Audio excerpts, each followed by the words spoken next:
कहानी की शुरुआत में एक नॉर्वेजियन मछुआरा सुबह सुबह समुद्र में मछली पकड़ने निकलता है। सही जगह मिलने पर वह जाल फेंक देता है, लेकिन जब वक्त आने पर वह जाल वापस खींचना चाहता है तो अचानक कुछ गड़बड़ हो जाती है। वह चाहे जितनी ताकत लगा ले, जाल हिलता तक नहीं। अगले ही पल कोई अनजानी ताकत उसे सीधे समुद्र में खींच लेती है। उसके हाथ में पकड़ा जाल भी धीरे धीरे नीचे डूबने लगता है। वह हिम्मत करके गोता लगाता है, चाकू निकालकर जाल काटने ही वाला होता है कि तभी उसे ऊपर से अंधेरा सा महसूस होता है। ऊपर देखता है तो उसके होश उड़ जाते हैं, क्योंकि अनगिनत मछलियां उसे चारों तरफ से घेर चुकी होती हैं। कुछ ही पलों में वह मछलियों के झुंड में पूरी तरह गायब हो जाता है। दूर से देखने पर सिर्फ एक खाली नाव समुद्र के बीच रह जाती है। लेकिन अजीब घटनाएं यहीं खत्म नहीं होती। अगली सुबह करीब 30 टन वजन वाली एक टाइगर शार्क की लाश रहस्यमय तरीके से समुद्र तट पर मिलती है। उसका शरीर बुरी तरह जख्मी होता है। 2 समुद्री जीवों पर रिसर्च करने वाले जांचकर्ता हैरान रह जाते हैं। सवाल उठता है कि आखिर कौन इतना ताकतवर है जो समुद्र के इस बादशाह को मार सकता है। लियोन के दिमाग में सबसे पहला शक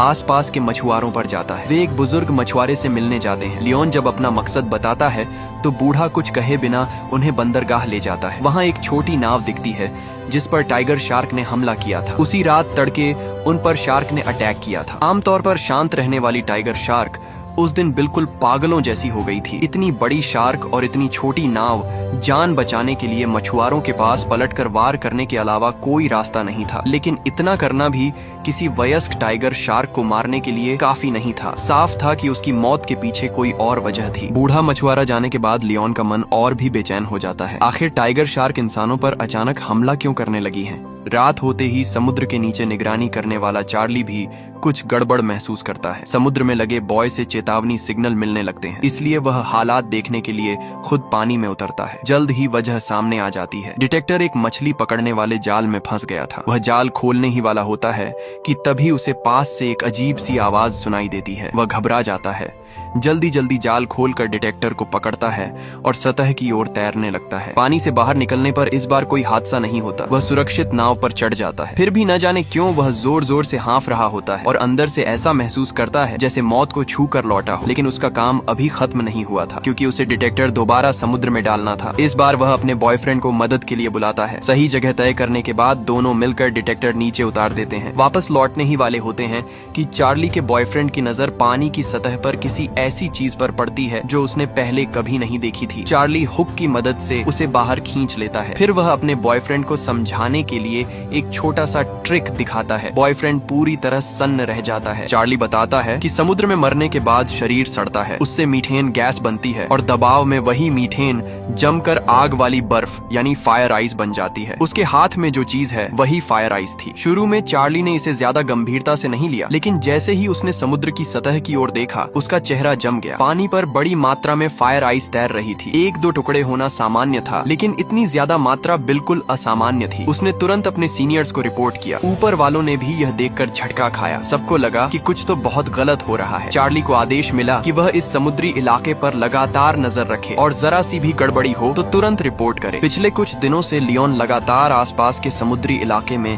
व्हेल्स की गतिविधियों पर नजर रखे हुए था, लेकिन उसे कोई खास नतीजा नहीं मिल रहा था। तभी एक दिन उसने आखिरकार व्हेल्स के पास आने की आवाज सुनी। उसने तय किया कि वह खुद समुद्र में जाकर उनकी हालत को जांचेगा। उसी वक्त एक टूरिस्ट बोट भी यात्रियों से भरी हुई उस दिशा में बढ़ रही थी जहां व्हेल्स दिखाई देने वाली थी। कुछ ही देर में लियोन के सामने एक बहुत विशाल जीव उभरा। ये एक बड़ी हम्पबैक व्हेल थी। ऐसा लग नहीं रहा था कि वह लियोन को नुकसान पहुंचाना चाहती है। मानो हल्का सा इशारा करके वह वापस गहराई में चली गई। लियोन ने मन ही मन सोचा कि ये व्हेल्स तो उतनी आक्रामक नहीं लग रही जैसी बूढ़े मछुआरे ने बताया था। लेकिन क्या सच में ऐसा ही था? थोड़ी ही देर में 4 वयस्क किलर व्हेल्स उस इलाके में आ पहुंची। वहीं दूसरी तरफ टूरिस्ट्स को आने वाले खतरे का बिल्कुल अंदाजा नहीं था। उन्हें व्हेल्स देखकर इतना जोश आ गया कि सब मोबाइल निकालकर फोटो और वीडियो बनाने लगे। उन्हें यह नहीं पता था कि जो हम्पबैक व्हेल अभी अभी लियोन के पास आई थी वही अब उनकी तरफ बढ़ रही थी। अगले ही पल वह व्हेल पूरी ताकत से टूरिस्ट बोट पर जा गिरी। नाव 2 टुकड़ों में टूट गई और सारे यात्री समुद्र में जा गिरे। चारों तरफ अफरा तफरी मच गई। लियोन मौके पर पहुंचा ही था कि किलर व्हेल्स भी वहां पहुंच चुकी थी। कुछ लोग किसी तरह बच गए, लेकिन कई लोग किलर व्हेल्स का शिकार बन गए। इन्हीं में लियोन की सबसे अच्छी दोस्त लिसा भी थी। अब सवाल उठता है, किलर व्हेल्स और हम्पबैक व्हेल्स इंसानों पर हमला क्यों कर रही हैं? क्या इसकी वजह समुद्र में छोड़ा गया न्यूक्लियर वेस्ट है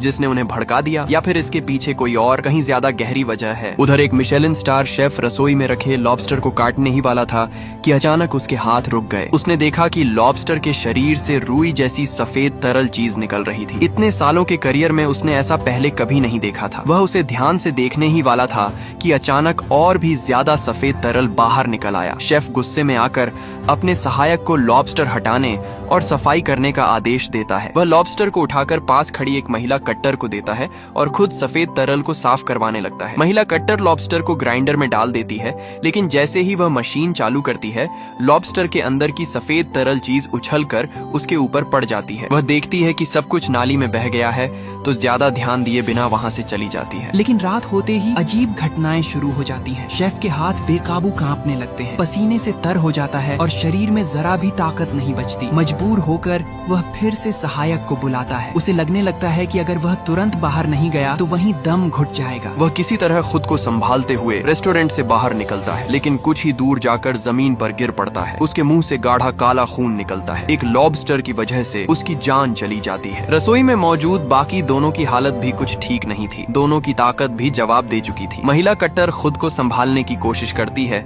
लेकिन हालात बिगड़ते जाते हैं। उसी रात शेफ के सहायक को अस्पताल ले जाया जाता है। डॉक्टरों को उसकी हालत समझ में नहीं आ रही थी, बीमारी की वजह पकड़ में नहीं आ रही थी। अब एक ही रास्ता बचा था, शेफ के शव का पोस्टमार्टम। दोनों डॉक्टर आपस में काम बांट लेते हैं। सोफिया अस्पताल में रहकर सहायक पर नजर रखती है, जबकि सेसिल होटल जाकर यह जानने निकलती है कि आखिर वहाँ क्या हुआ था। होटल मैनेजर से बात करने पर पूरी कहानी सामने आती है। सेसिल को पता चलता है कि उस लॉबस्टर को 3 लोगों ने संभाला था। वह मैनेजर से महिला कट्टर का पता लेती है, लेकिन ठीक उसी वक्त अस्पताल में शेफ के सहायक की हालत बिगड़ जाती है। डॉक्टर पूरी कोशिश करते हैं, लेकिन उसे बचा नहीं पाते। उसकी मौत हो जाती है। उधर सेसिल महिला कट्टर के अपार्टमेंट के दरवाजे पर पहुंचती है। वह दरवाजा खटखटाती है, लेकिन कोई जवाब नहीं मिलता। दरवाजा थोड़ा खुला हुआ होता है तो वह अंदर चली जाती है। उसी पल उसे सहायक की मौत की खबर मिलती है और सामने महिला कट्टर की लाश दिखाई देती है। वह जमीन पर पड़ी होती है, बिल्कुल निश्चल। उसकी मौत भी शेफ जैसी ही हुई थी। मुंह से काला खून निकला हुआ था। सेसिल समझ जाती है कि यह किसी बड़ी तबाही की शुरुआत है। दृश्य बदलता है और एक हेलीकॉप्टर समुद्र के बीच मौजूद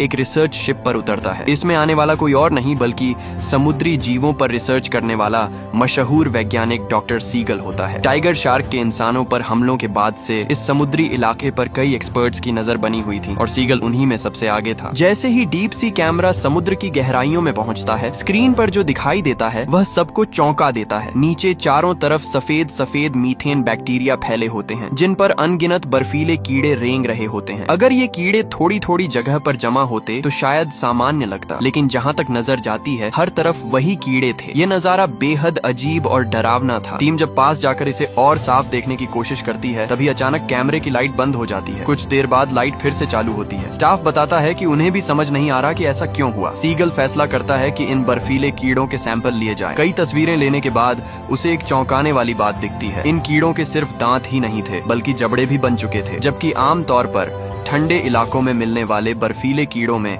ऐसा कुछ भी नहीं होता। अजीब बात यहीं खत्म नहीं होती। सीगल जैसे अनुभवी समुद्री वैज्ञानिक ने भी कभी नहीं देखा था कि कोई जीव इतनी तेजी से बढ़े और फैल जाए। उनकी संख्या इतनी जल्दी बढ़ रही थी कि यह उसकी समझ से बाहर था। कई प्रयोगों के बाद प्रोफेसर कैथरीन को एक अहम बात पता चलती है। ये बर्फीले कीड़े बैक्टीरिया से निकलने वाली बिजली जैसी ऊर्जा से खाना हासिल कर सकते हैं। यही वजह थी कि उनके दांत और जबड़े बन गए थे। लेकिन सवाल यह था कि अगर ये कीड़े नीचे की ओर फिसलते रहते हैं तो आखिरकार बर्फ की परत में फंसकर दम घुटने से मर जाते हैं। फिर वे ऐसा आत्मघाती व्यवहार क्यों कर रहे थे? उधर लियोन को एक जापानी बुजुर्ग से शिकायत मिलती है। उसने बताया कि पिछली रात जब उनका क्रूज एक खास समुद्री इलाके में पहुंचा तो अचानक जहाज रुक गया। न तो दिशा नियंत्रक काम कर रहा था, न इंजन। तभी उन्हें पानी में एक बहुत बड़ा साया दिखा। वह साया जैसे जैसे पास आता गया अचानक गायब हो गया। उसके तुरंत बाद कई टाइगर शार्क पानी से बाहर उछल पड़ी। ठीक उसी समय जहाज दोबारा चल पड़ा और वे किसी तरह वहाँ से निकल पाए। बुजुर्ग ने कहा कि अगर किस्मत साथ न देती तो वे सब वहीं मारे जाते। ये सुनते ही लियोन के जहन में एक बुरी याद ताजा हो जाती है। फिर कैमरा वापस सीगल की टीम पर जाता है। वहाँ एक और हैरान करने वाली बात सामने आती है। सिर्फ एक दिन के अंदर बर्फीले कीड़े कई गुना बड़े हो चुके थे। तभी टीम समुद्र के नीचे लगे ड्रिल को चालू करती है, लेकिन जब वे उसे रोकना चाहते हैं तो ड्रिल काबू से बाहर हो जाती है और भी तेजी से खुदाई करने लगती है। शिप के अंदर रखे कप कांपने लगते हैं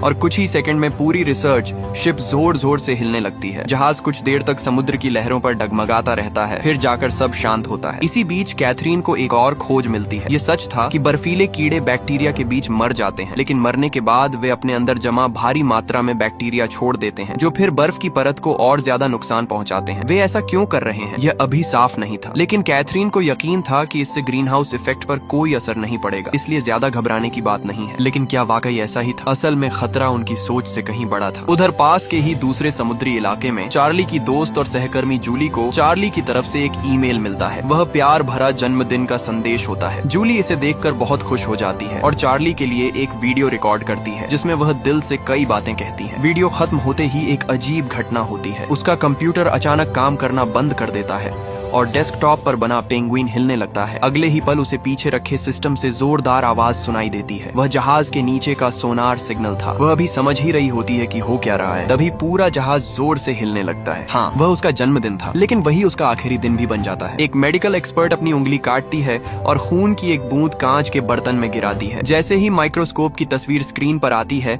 वह सन्न रह जाती है। उसे साफ दिखता है कि उसका खून महिला कट्टर के खून से बहुत तेजी से नष्ट हो रहा है। तभी सेसिल को समझ आ जाता है कि शेफ और बाकी लोगों की मौत इसी रहस्यमयी बैक्टीरिया की वजह से हुई है। ये ऐसा बैक्टीरिया है जो खून के संपर्क में आते ही जहर पैदा करता है। आमतौर पर हमारे खून में ऐसे सेल होते हैं जो इस तरह के बैक्टीरिया को खत्म कर देते हैं, लेकिन इस बार हालात बिल्कुल अलग थे। ये बैक्टीरिया नंगी आंखों से दिखने वाली रफ्तार से खून को खराब कर रहा था। दूसरे शब्दों में कहें तो यह बैक्टीरिया म्यूटेट हो चुका था और शायद एक नया बेहद खतरनाक स्ट्रेन बन गया था। यह सुनते ही सोफिया का चेहरा उतर जाता है, क्योंकि अब तक कई लोग संक्रमित हो चुके थे, लेकिन असली हालात इससे भी बदतर थे। एक लोकल कार वॉश में एक हंसमुख नौजवान कार धोते वक्त गाड़ी के अंदर बैठी छोटी बच्ची के साथ मजाक कर रहा था। माहौल बड़ा प्यारा लग रहा था। तभी अचानक उसे जोर जोर से खांसी आने लगती है और सिर चकराने लगता है। अगले ही पल वह हाथ में पकड़ा स्प्रे गन गिरा देता है। कार का मालिक खिड़की पर दस्तक देकर उसे बुलाने लगता है, लेकिन तभी वह नौजवान एक बड़ा सा काला खून का फव्वारा कार के शीशे पर थूक देता है। कार मालिक अभी समझ ही रहा होता है कि हुआ क्या है। तभी वह लड़का जमीन पर गिर पड़ता है। एक जिंदा दिल और नेक दिल कार वॉश वाला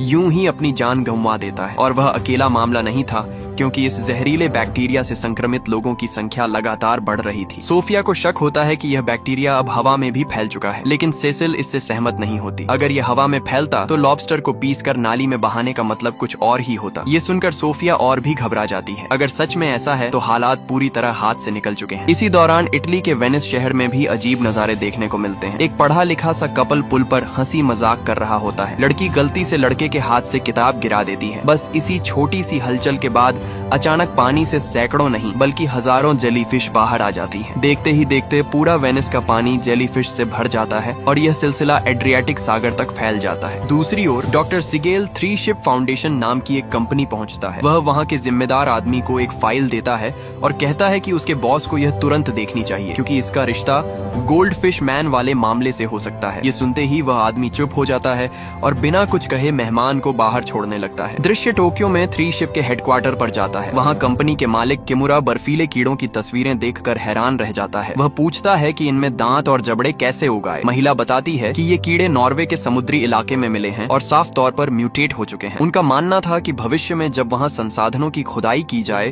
तो इन कीड़ों वाले इलाकों से बचना चाहिए, लेकिन किमुरा को इसमें ज्यादा दिलचस्पी नहीं होती। उसे बस यह जानना था कि डॉक्टर सिगेल आखिर किसके लिए काम कर रहा है। इतना कहकर वह फोन काट देता है। अब सवाल यह था कि उसके दिमाग में चल क्या रहा था। फिर कहानी डॉक्टर सिगेल पर लौटती है। वह और उसकी साथी नताशा एक अंधेरी सी बार में बैठे होते हैं। काम की बातें खत्म होने के बाद सिगेल अचानक नताशा से अपने दिल की बात कह देता है। नताशा घबरा जाती है और वहाँ से निकलने की कोशिश करती है, लेकिन उसे एहसास होता है कि वह फंस चुकी है। वह मन ही मन सोचती है कि लगता है आज रात इसे घर ले जाना ही पड़ेगा। और फिर डूबते सूरज की रोशनी में दोनों के बीच यह सब हो जाता है। कहानी फिर लियोन पर आती है। वह हाल के व्हेल हमलों की जगहों को देख रहा होता है। तभी उसे कुछ समझ में आता है। वह पेन उठाकर एक टेढ़ी मेढ़ी लाइन खींचता है। वह बताता है कि यह व्हेल्स की माइग्रेशन रूट है और सारे हमले इसी लाइन पर हुए हैं। इसका मतलब साफ था कि माइग्रेशन के दौरान किसी खास जगह या वक्त पर कुछ ऐसा हुआ है जिसने व्हेल्स के व्यवहार को बदल दिया। अब वे खुद कुछ करने का फैसला करते हैं। वे स्पीड बोट लेकर उस जगह पहुंचते हैं जहां व्हेल्स सो रही होती हैं। लियोन गहरी सांस लेता है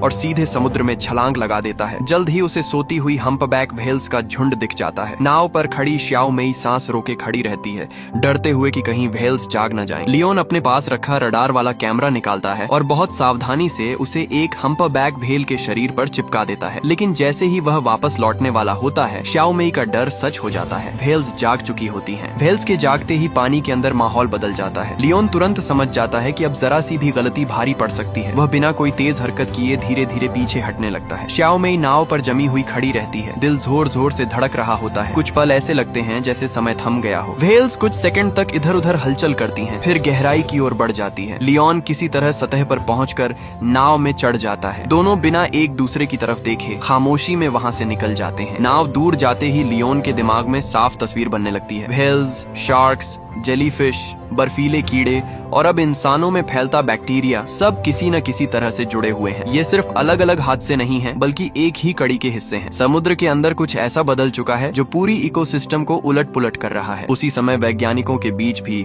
बेचैनी बढ़ती जा रही थी। डेटा साफ बता रहा था कि हालात तेजी से बिगड़ रहे हैं। जो चीजें पहले गहराई में सीमित थीं, अब सतह पर आ रही थीं, और जो असर पहले सिर्फ समुद्री जीवों तक था, अब इंसानों तक पहुंच चुका था। यह अब सिर्फ समुद्र की समस्या नहीं रही थी, बल्कि पूरी दुनिया के लिए खतरा बन चुकी थी। इस तरह वो लोग मौत को छूकर निकल आए। कुछ दिन बाद लियोन को उस रडार कैमरे का सिग्नल मिला। उसे समझ आ गया कि कैमरा हम्पबैक व्हेल से अलग हो चुका है, तो वो स्पीड बोट लेकर समुद्र में निकल पड़ा। थोड़ी ही देर में उसे वो रडार मिल गया। कहानी कुछ दिन पहले पर लौटती है। उस दिन चार्ली अपने बॉयफ्रेंड के साथ नाश्ता कर रहा था। तभी अचानक फोन बजा। जैसे ही उसे पता चला कि उसकी दोस्त जूली का जहाज जूनो डूब गया है, उसकी आंखों में तुरंत आंसू भर आए। सहकर्मियों ने बताया कि नॉर्वे की कोस्ट गार्ड ने समुद्र की गहराई में जूनो को ढूंढ लिया है, लेकिन जूली और बाकी लोगों का कोई सुराग नहीं मिला। अपना काम निपटाने के बाद चार्ली वापस हेडक्वार्टर पहुंचा। वहां दोनों ही जूली की मौत से टूट चुके थे। तभी प्रोफेसर कैथरीन लौट आई। उसी समय दूसरी तरफ लियोन भी जांच अनुसंधान विभाग वापस आ गया। सब लोग कंप्यूटर के सामने इकट्ठा होकर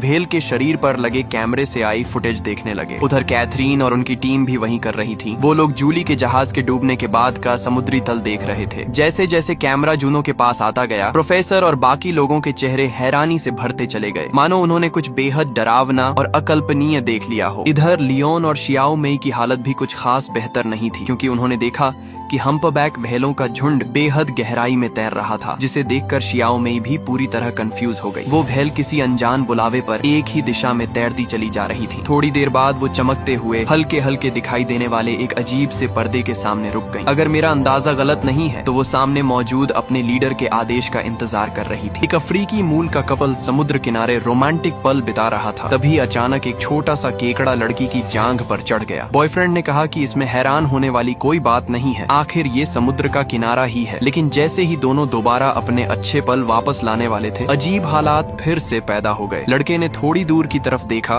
और उसका चेहरा डर से सफेद पड़ गया, क्योंकि उसने देखा कि अनगिनत केकड़े झुंड बनाकर उन्हीं की तरफ दौड़े चले आ रहे थे। लड़के ने तुरंत अपनी गर्लफ्रेंड का हाथ पकड़ा और जान बचाने के लिए भागने लगा। दोनों छोटे स्कूटर पर बैठकर समुद्र किनारे के कस्बे में इधर उधर भागने लगे।